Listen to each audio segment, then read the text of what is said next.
What's up, everybody, and welcome to a brand new episode of the Game of the Week show. I'm Matt, that's Ash, and that is Dan. Gents. Hello. Good afternoon. Good afternoon. So, here we are, episode number 70 of our show. More subscribers coming in all the time now, so thank you very much to all of the new joiners, and to all of the long-stay people, equally thank you. You can always say, one day when we're big and famous, that you were the first. You were inside the first 50, or first 100, or whatever. But to anyone new, this is a weekly show that the three of us do where we get together to talk about the latest news topics in the video game industry, and then we also look at the game releases for that week before each picking our favourite games of the week. So, let's start with some very sad news. It is. We've expected it for a while, but to actually hear it officially is very disappointing in the fact that Sony have confirmed this week. One of their VPs came out and said in an interview that none of their first-party studios are working on Vita games at the moment. None in development. So basically, the only games being made for the Vita are third parties. So we haven't. I can't remember the last first-party game we saw. It's been a while now, but this really kind of just shows that Sony is kind of leaving the Vita out to die, I think. We had that comment from them at Gamescom, where they basically said that the market wasn't right for a new Vita and stuff because it had like mobiles and stuff. So, what do you think? What do you think this means? Is it surprising? Is the Vita dead? What's your take on this? I don't think it's dead, but it is disappointing. I'm really sad. I use my Vita a lot. I rely on it a lot when I'm travelling. Long haul flights, when you're going away. If I'm away for a few days on business, I'm in a hotel room for a couple of nights. That's when I miss my main console, and I need my Vita. It's like a drug. I need that. I need that sort of fix. And the Vita does it for me. I think I'm never. I won't say never, but I'm unlikely to ever really get into mobile gaming. It's not something I've ever been interested in. It's not the same. No. And ever since, I grew up in a generation where it was the Game Boy, as you did, and then you had all the different handheld consoles throughout the generations that we've seen. And the Vita for me is just a great handheld console, and it's a real shame that this is happening. The silver lining, Dan, obviously you will know from your expert Vita experiences, Yes. that there is already a vast library of games out there. Yeah. Even if there was no game released for the Vita ever again, there is still literally hundreds of games out there for people that maybe are new to the Vita, or maybe don't.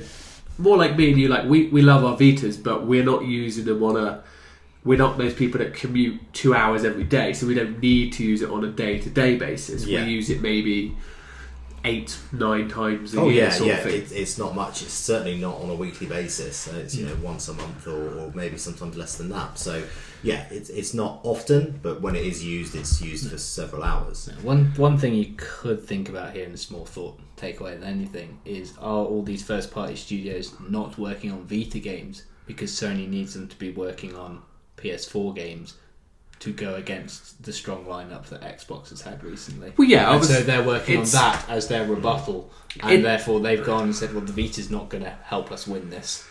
Yeah, well, they're already winning. They don't need to take on Xbox. But what you're saying is correct. There is a lot more. There's already way more PS4s out there than there are Vitas. Yeah. So from a business point of view, it makes sense to spend your time making games on a system that has more capacity to sell. Yeah, you've got to allocate your resources carefully, and I think you've got to put it where the money is, and that clearly is PS4. And they have said that their main focus is on the PS4. Quite clearly that's obvious, really. But don't remember as well, every PS4 game is now a Vita game with remote play. It is apparently. Although I really do hope really. that this isn't really the end of handheld. I would love to see in a few years from now where we've got a handheld system that is as powerful as maybe today's PS4 or PS3 is. That would be I think that was the biggest problem with the Vita, is that it was sold as a PS3 power, and it wasn't quite that good. It's found its nice niche with all these kind of indie games that are coming to the platform, which is great. But to the mass market, there's still very much that ignorant indie game kind of. So if you ever want, I think if they ever want it to really be a success, you need the big AAA titles. Technology is now of a way that I'm sure there were chips small enough and everything that could fit into a Vita that would make it as powerful as not PS4, but you could have console quality games on it if they wanted to.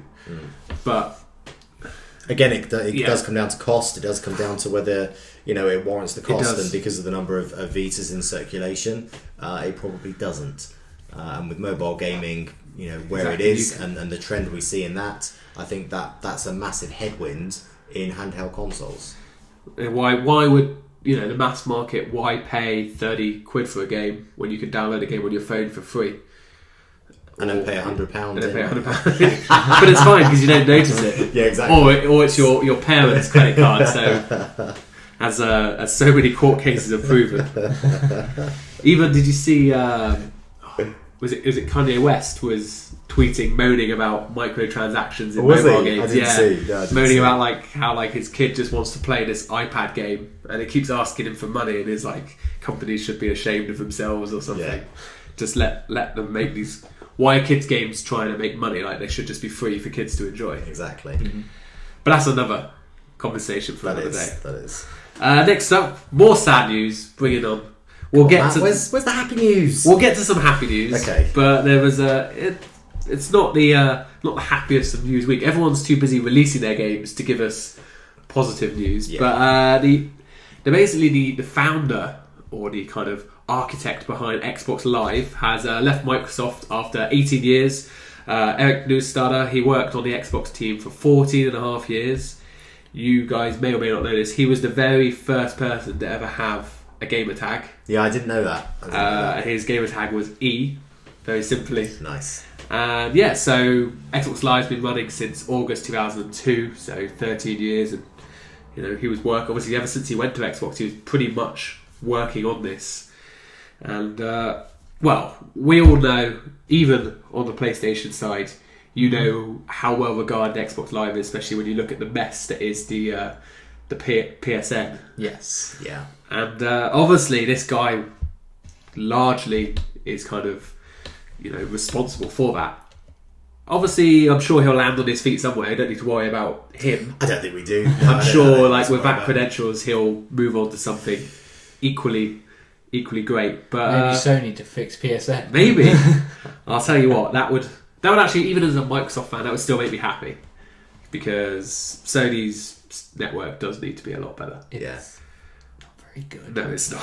I was going to say something else and I just censored it. For all of our young. But yeah, do you reckon, is this going to affect Live in the future? Or he is only one person in obviously a very talented team. Yeah. But I don't think so. I think it's established enough. I think they've got the right clearly he was there to put the foundations in place, and then on top of that, over the last 14 years or so, or 12 years, or whatever it is, you develop that. You get a nice team in place, and I don't think there'll be any issues. That's basically what I was going to go along the lines of. It's you don't build a system that works.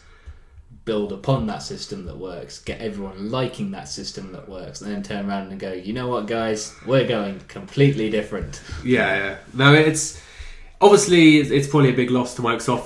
There's reasons behind it that maybe one day we'll find out. Maybe he just wanted a different challenge, or maybe wants a break. Maybe, who knows? There's many reasons of why people move on from their jobs, but he'll be fine, I'm sure, and Xbox Live will continue to be as good as it is, I'm sure. Yeah, I think so. But yeah, if Eric's watching, which I'm sure he is, take that offer from Sony and go and fix their PSN. And then Dan, Dan's a reasonable guy. He'll take 2% commission for the suggestion. Take 1%. I was going to say, 1% would still be. Well, no, you say 2, and then when he says 1, you accept the 1. It's like, oh well, okay, it's fine. Moving on then, we talk many times about remastered games. We all have our own opinions. There's normally always a caveat to that opinion. It's like, oh, they're stupid. But when they release Uncharted, it's the best thing ever. One particular collection that I know Dan's wanted for a while was kind of, maybe not necessarily wanted, but like would have happily invested in, would have been the Mass Effect one. I would have been interested in it. Yeah, I think is the best way to put it. I don't know whether I would have gone out and got it. Because there's a lot of hours to commit to. It's a lot of hours, and I don't know how well, like especially the first one, would have translated over. Well, that would have been the point if it had been a ground up kind of full remake, not if it had been a full remake, that would have been different. But like Halo 2 was in the Master Chief. Yeah. Like just a port, I don't think. No, not for the sake of a port. Yeah, no. But anyway, the reason we're talking about this is Peter Moore first came out earlier last week and said that Peter Moore, by the way, kind of runs EA. If you didn't know, he said that EA are never going to be in the market to doing remasters because he thinks that's what people do when they've run out of ideas. Which there's a lot of people on the internet that were kind of maybe critical of his choice of words, considering EA's large business is doing annual sports titles. Yeah, it's like, no, that is a new game. They're new games every time, but it is the next closest thing to a remaster, annualized titles. Yes. So, and the fact that that's such a large portion of their business, it's like, your choice. Him saying it is a bad choice of words, but coming from anyone else outside of EA, that would be right. Yeah, because like to compare it to the film industry, you think of the number of classic films that have been remastered or are being remastered. And music. Yeah. Or not remastered, sorry, rewritten, and then like new generation, it's the same story but new actors, like things like that. Yeah. It's like rather than just showing them the original and getting them to like that, they're going, oh no, it's got to have these people in because they don't know who those We've got to have women in it now and transgenders so we can be politically correct, basically. Anyway, we're not going to get to that. I was thinking mainly of Ghostbusters. It's like, why are they re-releasing Ghostbusters, but it had to be a female cast? Like, why did it have to be a female? Anyway, we're not getting into that argument on here, but that's... Equality debates, I think, my opinion, whilst it may be correct in some instances, I wouldn't completely agree with what Peter Moore has said, because... Whilst I do think it's a quick way for companies to cash in and to we saw it with The Last of Us. You had it out on PS3 and then it was remastered for PS4. Okay, I went out and I had it on both and that's been the case. Tomb Raider as well was the same. I bought it on both. I bought the Uncharted remastered. Sounds like he's part of the problem, doesn't it? I do buy them, but I think that they're a good investment. I think that when it's done right and it is remastered, it's nice to play it on the new platform on the PS4 compared to the PS3. It's good, and I wouldn't always say it's because of lack of new ideas and fresh ideas. I think sometimes it is good for the game, but mostly it's probably just to cash in. As long as they're doing both, that's the important thing. Is as long as a company's still focusing on, for example, like the Uncharted collection was done, but that didn't take up any of Naughty Dog's time. They farmed it out to a third party, Bluepoint Games, a studio that specialises in these kind of HD kind of like ports and remasters, whatever you want to call it. So as long as they're still focusing on their new ideas, then I don't necessarily have a problem. And what do we talk about? 80% of people hadn't played an Uncharted that owned a PS4. Yeah. So it made a game collection that good. It made sense to come onto a new console. But then there's the argument. They're easily accessible. A PS3 is not difficult to get hold of, so why not just go and buy the PS3? Versus, like remaking a game from, say, the original PlayStation era, a console that's maybe not quite as easily accessible as the PS3 is. But then you've got things like PS Now and so on, which are designed. But you don't have an internet connection that's capable of running that, because it is very much dependent on... Yeah, I know there is that, but there are other ways for people to be able to play these older games. Yeah. It's not like the libraries don't exist. Exactly. I mean... I know the infrastructure might not be there for it at the moment, but it's... Why come out with the same game when someone could already appreciate it? Because there's the facility there for it. There is a lot of ways of being able to get these old games.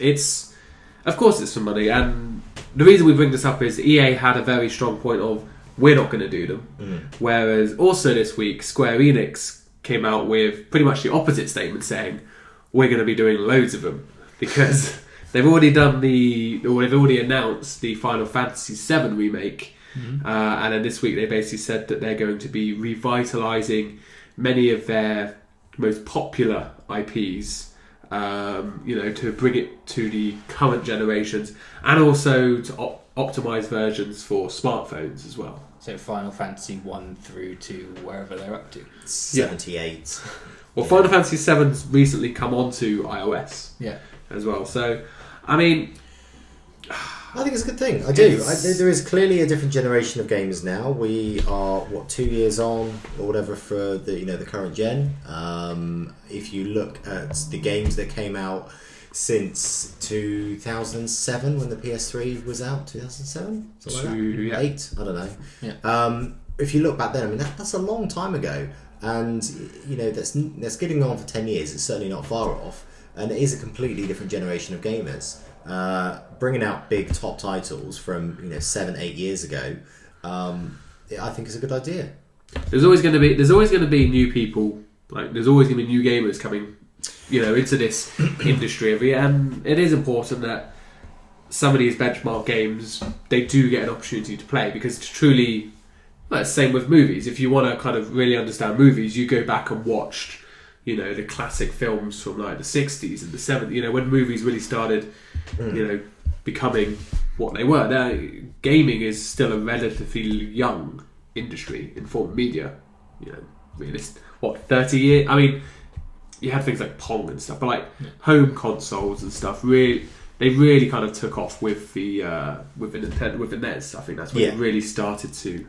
I just don't want us to end up going down the road of having a remaster of a remaster every time a console comes out. I mean, okay, think of it this way: if films that were made back in the 60s, 70s, 80s, they were just on VHS and they hadn't ever put them onto DVD, people wouldn't watch them. And if the same with music, if they hadn't, unless they bought a VHS player.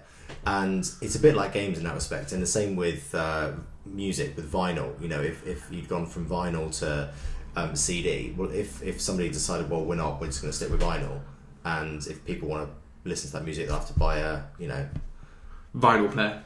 Yeah, a turntable. Otherwise, A turntable. Man. You weren't coming up with a word. So I mean that's my point. I mean you can compare it that way, because it's the only way people are going to be able to listen to it nowadays. Current generation is by having it ported across to the current format in which music is listened to, or that movies are watched in, and it's no different for games. I agree to an extent. Certain older games, fair enough. The ones I don't agree with were like people like Watch Dogs and Tomb Raider, and even to an extent Last of Us, but maybe Last of Us slightly different because of the caliber of the game. But porting a game within a year, that's different. That was. I think a game needs to be at least a full generation old to make it kind of acceptable, or to do it as like a catalogue. But I'm sure we spoke about this at length before. We have. I think we had a party chat about it, which there's always going to be a dividing opinion on it, and I like that they make it accessible. But for people that believe that they're not doing it anything other than a cash in, they're naive to think that, because it is a cash in. It is cash. Another reason. Talking of cash, there's a good one. PS4. You can spend all your cash on the PS4 now because it's had an official price drop as of last week. The UK price now is $299. That's the VAT price. So for us lucky folk, we get it even cheaper. Well, we already have ours, but that's now the same price. That's now the same price as the Xbox One. You'll find the console in far better values over the holiday if you are looking to buy one. They'll be releasing a ton of different bundles with games and stuff. So, kind of pick your time wisely. Kind of wait until maybe November, once all the big games have come out, and just see which bundles kind of come around, because you'll be able to get. Why buy a console for £300 when you could probably pick up a console with 2 games for probably maybe $310 or $320 or something? Yeah. So they will come out with the games that you want. But that's good value, for good move by Sony. It was always going to happen. Xbox did their price cut last year, so we're now at a level playing field again. Is this the 500 gig or the terabyte version? Well, this will be the base version, so it is 500. Should be the 500. I know they have released a 1 gig version as well. No, sorry, 1 gig. Unlucky. 1 terabyte version. You can install no games. Indie games only. You wouldn't even get that. But that's fine because that's the only thing that PlayStation has apparently. So a gig would be taken up by the operating software. Yeah. Even then, that wouldn't fit. It's crazy to think how far we've come in terms of the hardware stuff, because I think my Xbox 360 I bought they had 2 versions, and I bought it wasn't called the Elite, it was called the Premium version, and that one came with an 8 gig hard drive. And it was big time. But now everyone's moaning that the 500 gig isn't enough, and this is 1 generation later, which it's not. Don't be cheap. Get the 1 terabyte version. You will definitely need it. These guys will tell you. Or be cheap and then just buy yourself a 2 terabyte hard drive. I find the PlayStation is fine because you've got all your stuff in the library and you can just delete and re-add it anytime you want to. That is perfect. That's fine. But you have to download if it. you... Yeah. It's fine for me because it downloads pretty quickly. And you've got unlimited internet. Not everyone does. Correct. Yeah. So for the PS4 for me it's fine, but the Xbox I do find is getting full quite quickly. Do you think at some point Sony's going to come out and actually offer external hard drive support? Yeah.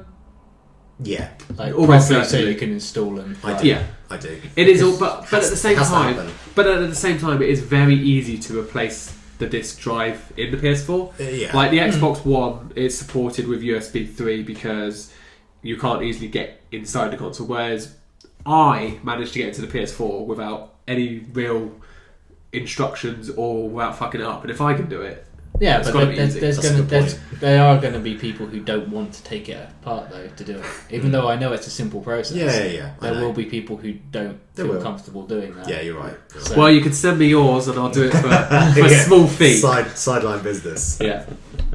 But yes, so consoles coming down the prices, that's good for everyone. If you haven't got a new gen console yet, you should really think about it this holiday.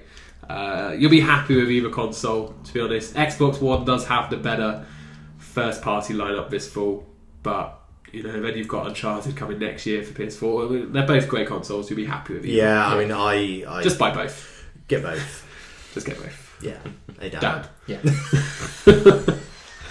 The final news item of the week. We're talking about old games before. Yeah.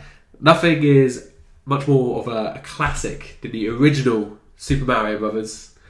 And an individual by the name of Darbian, I'm thinking that's his internet name rather than his real name. I think so. But there we go. Apologies. Parents do give kids weird names nowadays, so who knows? Anyway, he has set a new world record in the game, completing it in a time of 4 minutes, 57 seconds and 627 milliseconds. Now, the milliseconds is important because he beat the previous record by 66 milliseconds. So, basically nothing. But a new record is a new record. It is. And if you watch the video, I'll do a quick overlay of it, as I always do with all of this stuff, but this guy is super impressive.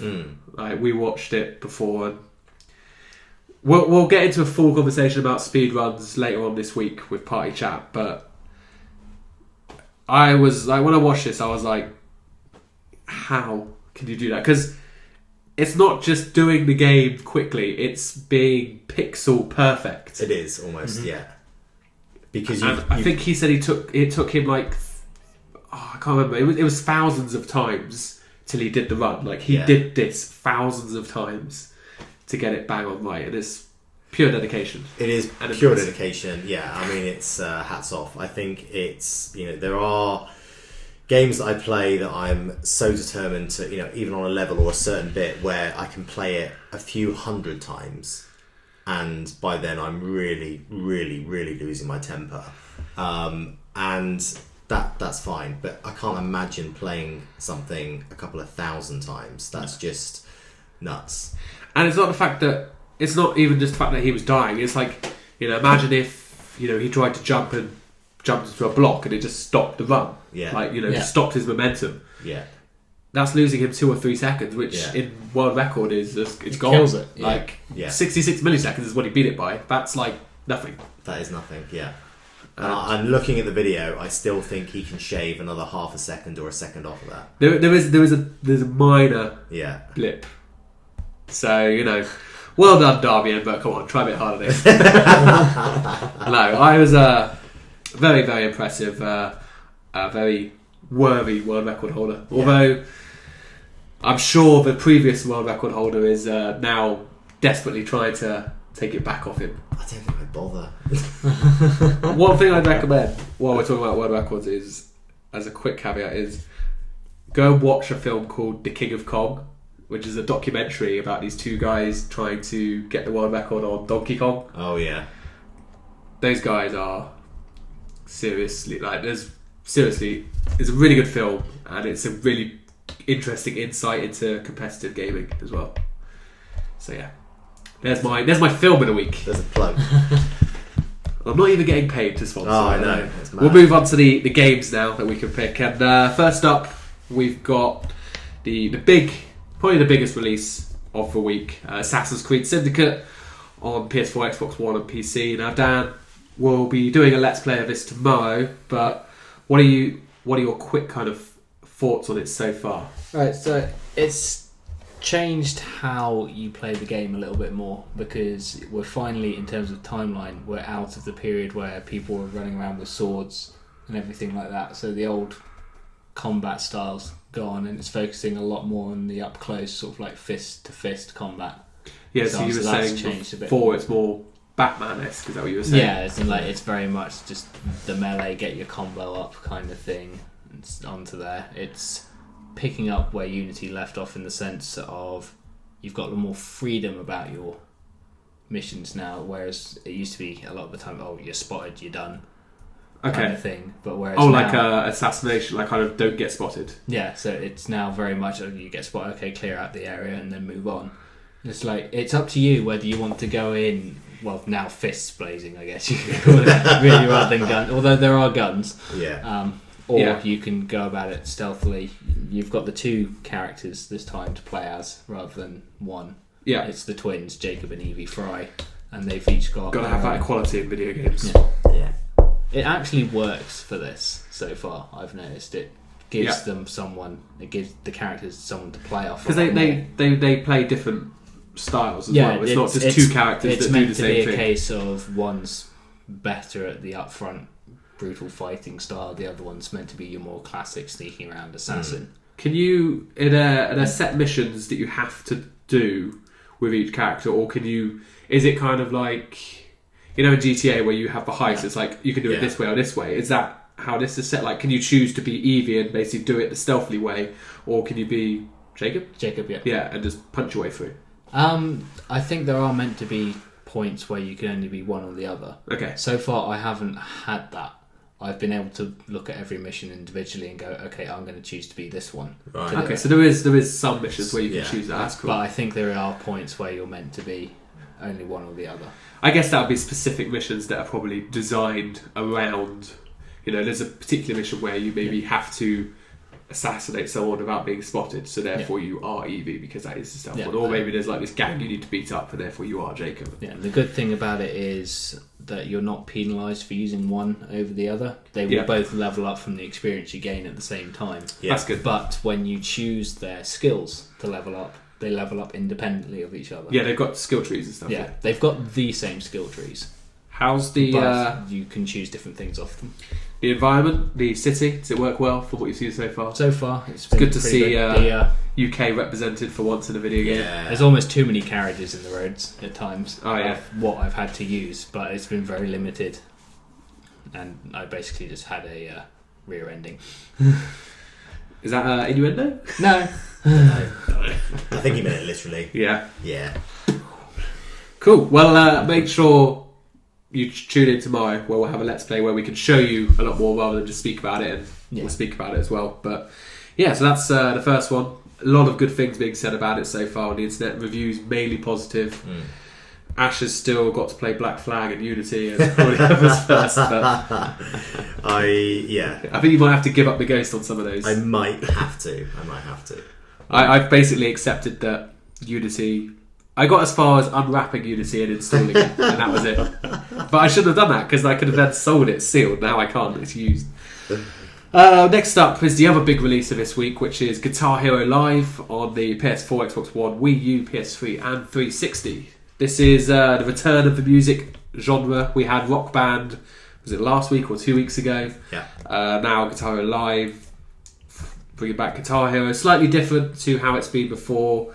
I'm sure you guys have seen the new guitar. Yeah. Rather than having the 5 coloured buttons, you've got a line of 3 black buttons and a line of 3 white buttons. So 6 in total, but it means you don't have to slide your hand up and down. Now you have to just kind of... It's meant for more chord-shaped stuff. Chord-shaped stuff and stuff. So it looks cool. They've got this thing called a Guitar Hero TV, which basically works... what's that music thing you use on PS4? PS4? Cool. Oh, what for... The on-demand music videos. God. Anyway, it's effectively like, they have music running live, and you basically can play that song as it's on. Yeah. So like, you don't pick the song, it's like, this is the song that is on right now, so you play that song. Okay. Or you can pay to play a particular song. So Right. there are microtransactions in the game. Obviously, we see that quite often with a lot of these things, with a lot of games regarding music and everything. Just custom tracks and stuff. Pay for the tracks, yeah. So that one's there. I'm really intrigued to play this more than anything. I don't know if I can justify buying it. Well, you were just historically these have always been big games for you, haven't they? I mean, Rock Band, I was more Rock Band than Guitar Hero Hero because I liked the drums and the singing. I was never very good at the guitar. I was always competent, but I was better at drums. So that's why I would lean towards Rock Band personally, but it's a lot more expensive. Yeah. We then got Life is Strange. The final episode is out this week. Polarized. PS4, Xbox One, PS3, 360, PC. I've already played and completed this. Got myself the platinum, so number 11 on my platinum list now. Catching you. Yeah. Still a long way to go. I was going to say, not really catching me. No. I've got so many games that I'm really close to platinuming as well, but I feel like one of the games I need your help on, but I feel like you wouldn't help me because that would be detrimental to the race. Do we know if Life is Strange is doing a collection like Resident Evil did? Nothing official, but it's done well. I would be surprised if they didn't do a retail version at some point. But so the series came to a conclusion. I'm a little bit disappointed by the final episode. I'm not going to go into any spoilers of why, but is that through the episode or through the choices that you made that led? No. Like, I mean, without giving anything away, there was a really bad stealth section in the game that was just completely out of place with what the rest of the series has been, and it doesn't work because every time you just get caught, you just rewind time a little bit and then carry on. It was just like a stop-start walking through a dark corridor, basically. Yeah. Okay. And it's just, I don't know, I mean, I like how it went with basically everything's going wrong in this episode, and for various reasons. And it just comes to the end, and when you get to the very end, the final decision, irrespective of the decision you make, it just feels shitty. Okay. Say no more. But without saying no more. Yeah. But you'll experience it for yourself. But still, as a whole series, I did still enjoy it. And I would recommend people play it. Yeah, I played. It's just not quite the epic finale that I wanted. Yeah. I played a bit of the first one. I really liked it, and I thought what I'm going to do is put it to one side. I'll wait until it's all out, and I'll just hit it back to back one weekend. Yeah. Talking of these episodic games, we had the final episode of Tales from the Borderlands, which is called The Vault of the Traveller. What I'm hearing is very good things from this Telltale series. It's been really well received, and everyone's really liked it. Even people that weren't fans of Borderlands. I haven't played any of these, even though I did get the first episode for free. But you haven't played it yet. I haven't played it yet. I know you guys aren't huge fans of it, but I went to get episode 1 because it was free to check it out, and it wasn't available in the PS Store. So should have got an Xbox. I'm wondering if it was like a regional thing, but because the Xbox Store is more universal, maybe than the PlayStation Store. I remember it stumped us when we were talking. Talking of the episode 1 of Game of Thrones is supposed to be free as well. I can't comment on PS4 because I haven't checked it, but I downloaded it on the Xbox, so it is definitely there. Well, at the time of filming, by the time you're watching, I don't know, but give it a look. If it's free, why not? I like that they're doing this. Yeah, I do. Yeah, they did it with Life is Strange. Yeah. Tales of Borderlands and with Game of Thrones. So yeah, I like that they give you a bit of a sample just to bring you in. And for Life is Strange, it worked for me. I mean, it sold the game for me. Yeah, makes sense. Yeah, I mean, it works like a pilot, really, doesn't it? It's like, I'm not same as with TV. You watch the pilot, and you're like, I've heard stuff about this, but I don't really know. Watch it, like it, watch the rest of the series. Because the way their pricing effectively works is whether someone would buy the season pass right off the bat or would buy the final 4 episodes, they end up getting the same amount of money. So, the season pass is effectively you get an episode for free anyway. Yeah. So, anyway, we move on. We've got Forced for the Xbox One, PS4. This looked like a kind of a co-op, kind of RPG action game with some puzzle elements to it as well. Not one that really gripped any of us, as you can probably tell by the expression on these guys' faces. Dan's looking at his phone for like the first time ever when we're talking about the game. So yeah, that's there. If you're interested, we got Sky Scrappers on the PS4, which looked like quite a fun little game. Ash? Yeah, I definitely. Something which I think would appeal for, not long term, but it's certainly keep you amused for a good few hours. So you're sort of fighting one-on-one whilst climbing a skyscraper, scrapping while climbing a skyscraper. Yeah, it looked like the trailer showed 4 players. Oh, was it 4? It showed 4 players. It was one-on-one, sorry. Player 1, but yeah, there's 4 players. It's probably 2 to 4 players to play. I'm assuming this is going to be like a couch. I would very much hope it is. Yeah, because that's the sort of thing where you could get the fun. It's like another sort of almost Smash Brothers-esque. Yeah, definitely. As in, it will get that same sort of reaction out of the people playing. Yeah, and it basically seems you either race to the top of the tower or you just destroy everyone. You're the last one standing. We've then got Laser Life on the PS4. We talked about it last week, so I won't go into huge details. It was on the Xbox One last week. A music rhythm-based game about some dead human in space who's been found by some weird AI that don't understand what humans are. Yeah. So that's there. We've then got Just Dance for Xbox One, PS4. It's Ash, do you want to show us one of your famous action demonstrations of this game? That is the worst dance move. That's as good as my dancing gets. Really? Yeah. That's upsetting. That's it. I'm sure everyone knows what Just Dance is, but if you don't, it's a dancing simulation game. We could do a sort of, we could go around the table and do. Okay, maybe not. No, we'll carry on. Okay. Then we've got the Hasbro Family Fun Pack, which if you like board games on your video game consoles, and this is the one for you. It's got your Scrabble, your Monopoly, Risk, Trivial Pursuit, and Trivial Pursuit all in one. So if you were too lazy to set up the boards or don't like the mess that they cause, you can now have it all digital. I suppose one advantage to this is that you don't lose all the Monopoly pieces. Yeah. Or and you don't have a bank. I was going to say, you don't have that one person who cheats at Monopoly by continually stealing from the bank every time everyone else is There was watching. a reason I always liked being banker as a kid. How have you got so much money, Mal? Just borrow money from the bank, it's fine. 2 more we've got. Now that's what I call Sing, which probably isn't that surprising for you guys that it is effectively Singstar. It looks almost identical to Singstar in terms of a presentation. Basically, it's just been brought to you by the people who do now. That's what I call music, isn't it? Well, I would imagine so. Otherwise, someone's very much walking the tightrope of copyright. Of copyright. Yeah. No, but I mean is that it is. Yeah, it is. It's It's the same. It's the same franchise.